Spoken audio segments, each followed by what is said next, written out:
ગુજરાત સરકારના વિકાસના દાવાઓ વચ્ચે નર્મદા જિલ્લાના અંતરિયાળ વિસ્તારમાંથી એક એવી ઘટના સામે આવી છે જ્યાં સબ વાહિની નહોતી માટે એક મહિલાના શબને ઇકો ગાડીમાં દરવાજો ખુલ્લો રાખીને 15 કિલોમીટર દૂર પીએમ કરવા માટે લઈ ગયા। ત્યારે કયા ગામમાં બની છે ઘટના, શું હતું કારણ અને શા માટે આવી જરૂરિયાત ઊભી થઈ એની વિગતે વાત કરીશું આ વિડીયોમાં। વૈષ્ણવજન તો તેને કહીએ જે પીડ પરાઈ જાનાને રે।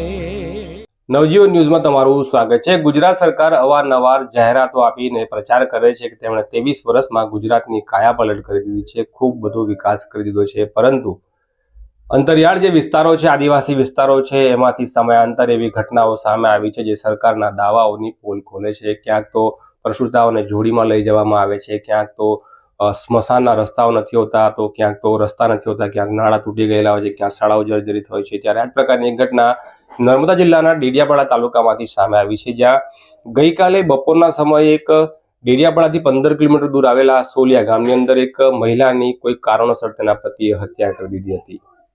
હવે આ મહિલાની હત્યા કરી દીધા બાદ તેના સૌને પીએમ કરાવવાની જરૂરિયાત ઊભી થઈ હતી। આથી સબ વાહિની ડેડિયાપાડા તાલુકામાં નથી માટે ગ્રામજનોએ અને મરણ જનાર મહિલાના ઘરના લોકોએ ભેગા થઈને ઇકો ગાડી કરી અને ઇકોની જે વચ્ચેની જે સીટ આવે છે ત્યાં એ મહિલાની એ જે લાશ છે તે સુવડાવી દેવામાં આવી હતી, પરંતુ દરવાજા બંધ થાય તેવી પોઝિશન નથી।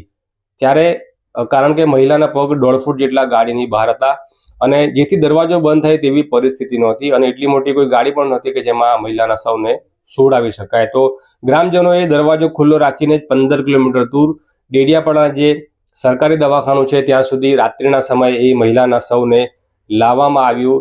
ત્યારે આ પ્રકારના દ્રશ્યો તમે જે સ્ક્રીન પર જોઈ રહ્યા છો કે ગાડીનો દરવાજો ખુલ્લો રાખવો પડ્યો હતો અને આ મહિલાના પગ છે તે બહાર દેખાઈ રહ્યા છે। ત્યારે સરકાર આપણા દેશને એવું દેશના જે સર્વોચ્ચ સ્થાને બેઠેલા નેતાઓ એવું કહે છે કે આપણે જાપાનને પછાડીને આગળ નીકળી ગયા છે, આપણે એટલી મોટી મહાસત્તા બની ગયા છે અને આર્થિક મહાસત્તા બનવા તરફ આપણે પ્રયાણ કરી રહ્યા છીએ અને ગુજરાતનું મોડલ સમગ્ર દેશમાં વેચવામાં આવ્યું હતું, પરંતુ આદિવાસી અંતરિયાળ વિસ્તારોમાં હજી પણ પાયાની સુવિધાઓ જે માણસ મરી જાય ત્યારબાદ તેના માટેની જે વ્યવસ્થા હોય તે વ્યવસ્થા ઊભી કરવામાં પણ સરકાર ઊણી ઉતરી છે તેવું આ બનાવ ઉપરથી સામે આવ્યું છે।